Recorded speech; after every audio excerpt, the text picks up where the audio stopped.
L'emploi de la jeunesse itourienne et la qualité des infrastructures en Ituri étaient au centre d'échanges que le ministre des Infrastructures et Travaux publics John Banzalunda a accordé ce lundi 27 octobre 2025 à Christian Chaouri Kami et Bienvenu Bahati Manganga, respectivement coordonnateurs de jeunes leaders d'Ituri et conseiller municipal élu de la ville de Bunia. Cette rencontre s'inscrit dans le cadre d'un plaidoyer en faveur de la jeunesse itourienne confrontée au chômage et désireuse de participer activement au développement de leur province. Le coordonnateur des jeunes leaders a également plaidé pour l'installation de services techniques du secteur de l'ITPR dans la province. Nous ne devons que lui dire merci, mais aussi lui encourager de continuer d'ouvrir certaines d'autres routes. L'exemple de la route Goli jusqu'à Komanda, donc la RN27, que cette route soit aussi asphaltée, mais aussi la route Voura qui mène jusqu'à Isiro, que cette route aussi soit asphaltée, parce que ce sont des routes qui contribuent beaucoup pour l'intérêt de la province. Et là, nous avons aimé parce que le ministre était vraiment clair. Mais aussi, on a touché à certains services qui seraient de son secteur, qui ne sont pas encore installés à Ituri. Et nous avons profité de parler aussi de l'espace grand oriental comme Hotuele, Chopo et Bazuele, que ces services soient installés aussi là-bas, en fait, de donner l'emploi aux jeunes.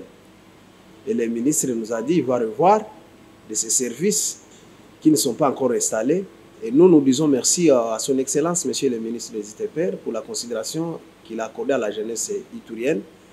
Nous disons encore merci par sa confiance de tout ce qu'il a donné, parce que l'Ituri est revenu déjà d'une nouvelle robe. Et chez nous, il y a de jeunes entrepreneurs. Et ces jeunes entrepreneurs qui sont dans son secteur. Et ces jeunes, nous voulons qu'ils soient aussi vraiment pris en compte et des fois même sous-traités, afin qu'ils bénéficient aussi des moyens qui vont leur permettre à ceux qui s'épanouissent, comme le chef de l'État veut créer des jeunes millionnaires. De son côté, Bienvenu Bahati Manganga, conseiller municipal, a insisté sur la qualité et la durabilité des routes en construction. Aujourd'hui, nous soutenons le chef de l'État avec tout ce qu'il est en train de faire comme développement chez nous en Ituri. Et je suis venu ici pour voir le ministre, pour lui parvenir les cris d'alarme de la population par rapport aux qualités des travaux effectués. Parce que nous, on ne veut pas qu'aujourd'hui, le chef de l'État est en train d'investir beaucoup de millions dans nos routes, qu'après 1 mois, 2 mois, 3 mois, qu'on ait plus de souvenirs. Nous avons besoin de routes qui peuvent durer 5 ans, 10 ans, 20 ans. Et c'est ça, et le ministre nous a rassuré qu'il aura les regards sur les travaux qui seront déroulés. Et on a même échangé avec lui par rapport à d'autres projets. Et il y aura encore plusieurs contrats qui concernent la province de l'Ituri.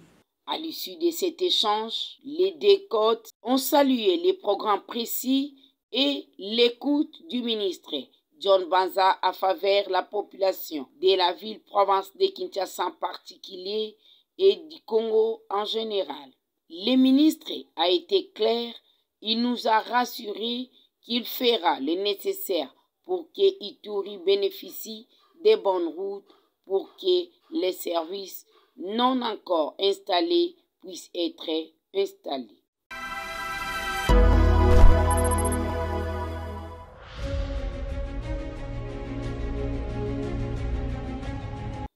Mardi, le 28 octobre 2025, une délégation du ministère des Infrastructures et Travaux publics séjourne au Kasaï central dans le cadre d'une mission d'inspection des chantiers en cours d'exécution.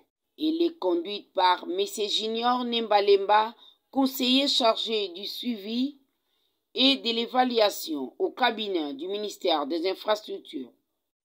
Cette mission vise à évaluer l'état d'avancement des travaux des infrastructures prioritaires dans la province et a dressé un rapport technique exhaustif destiné au ministre en vue d'éventuelles mesures correctives ou d'accélération. Dès son arrivée à Kananga, Junior Nembalemba a été reçu par le gouverneur de la province, Joseph Moïse Kambulu Nkongo, à qui il a présenté les civilités et les objectifs de sa mission. Il a insisté sur l'importance de ces projets pour le désenclavement et le développement socio-économique du Kasaï. Les inspections porteront principalement sur la route Kananga-Kalamba-Uji, considérée comme un axe vital reliant la province au corridor du port de Lobito, essentiel pour les échanges commerciaux. La voie d'accès à l'université de Kananga, Inikan, chantier expressément suivi par le ministre John Banza. Les têtes des érosions menacent les sites universitaires et ses environs, dont des sont déjà en cours de stabilisation. La délégation rencontrera également les responsables du bureau technique de contrôle BTC et de l'Office des voiries et drainage OVD afin d'examiner la qualité technique des ouvrages exécutés. Selon Junior Nembalemba, cette mission traduit la volonté du ministre des Infrastructures et Travaux publics de veiller personnellement à la bonne exécution des projets publics pour que les infrastructures réalisées répondent aux standards de qualité et profitent réellement à la population.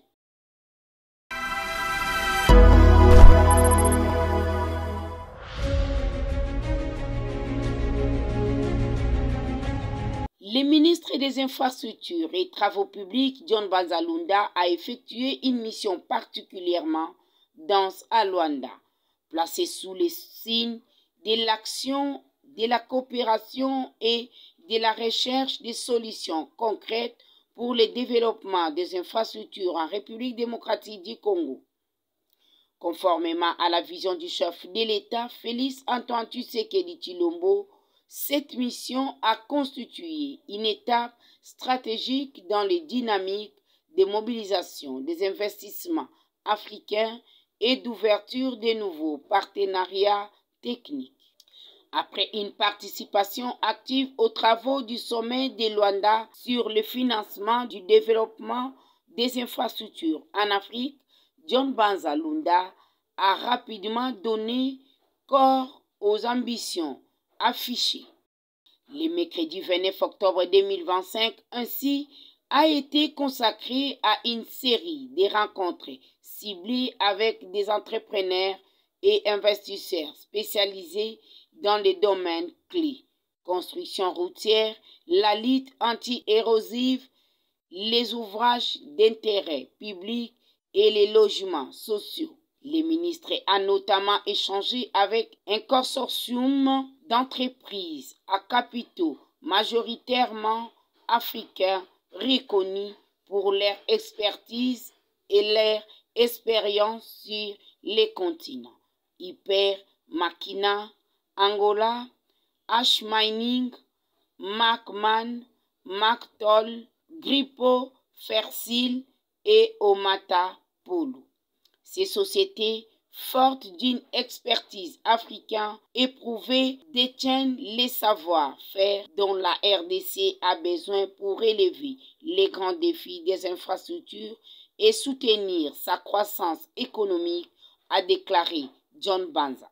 Dans cet même voyage, il y a eu la visite du site urbain de Kilamba, véritablement vitrine du succès angolais. Cette gigantesque cité nouvelle, sortie des terres en moins de 5 ans, grâce à un partenariat public-privé, incarne la réussite d'une planification audacieuse et rigoureuse.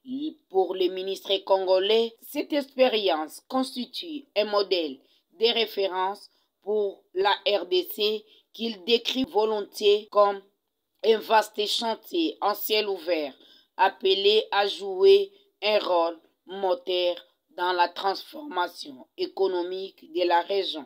Les échanges menés à Luanda se sont soldés par des engagements fermes et des garanties de coopération.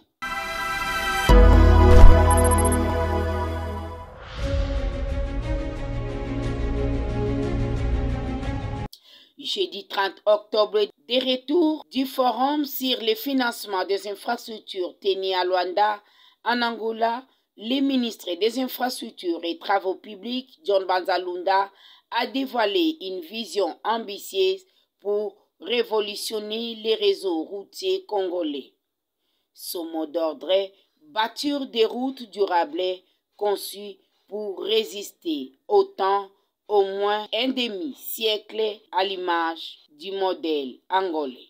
Selon le ministre, la participation de la RDC à ces forums s'inscrit dans les dynamiques panafricaines visant à renforcer les infrastructures de connexion entre pays africains.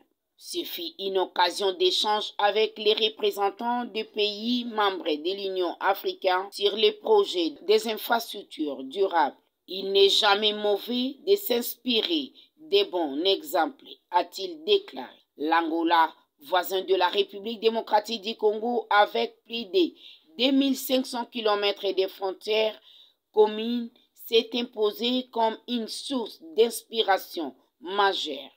Sorti de plusieurs années de conflits, ce pays a su redésigner son visage grâce à une politique des infrastructures robuste et cohérente.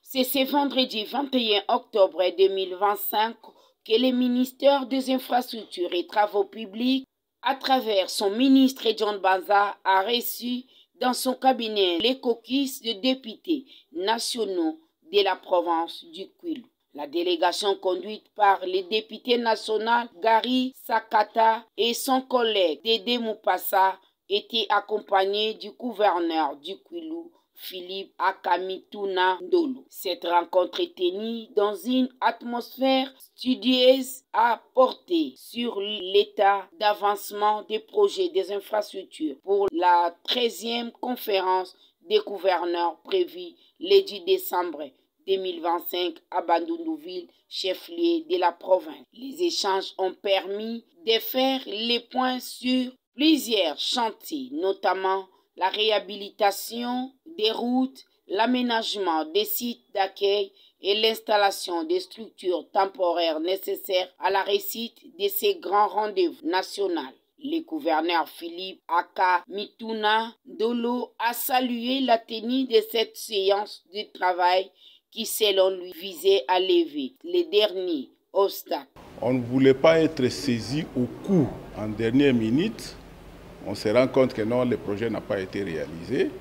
Nous nous sommes retrouvés pour passer en revue projet par projet et voir là où ça bloque et qu'est-ce qu'il faut faire pour débloquer.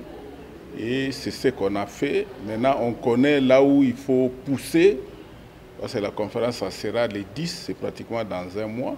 On sait là où il faut pousser et là où il faut encourager pour que la conférence se tienne sur une note de satisfaction. Oui, on sort satisfait parce que le ministre nous a dit ce qu'il a et nous avons dit ce que nous avons besoin et nous avons harmonisé. Et maintenant, question de voir comment ce qui n'a pas été fait jusque-là se fera. De son côté, le député national Gary Sakala, chef du caucus du Kwilu, a salué l'importance de cet échange dans les perspectives d'améliorer le quotidien des habitants. Un caucus des députés nationaux s'occupe des intérêts provinciaux, donc ici de la province du Kwilu.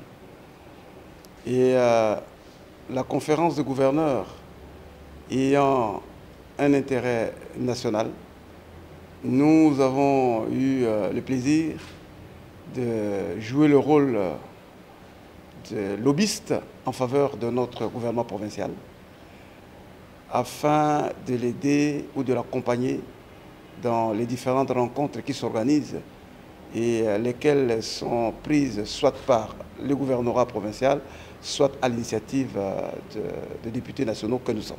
C'est la raison pour laquelle vous nous trouvez toujours à côté du gouvernement provincial en vue de cheminer ensemble pour que la visite du président de la République, chef de l'État, soit une grande réussite dans cette province. Pour aujourd'hui, Son Excellence, Monsieur le ministre des ITPR, que nous remercions, a réuni donc le gouverneur, le bureau du caucus, ainsi que les services techniques pour être à cette réunion qui a eu un caractère technique.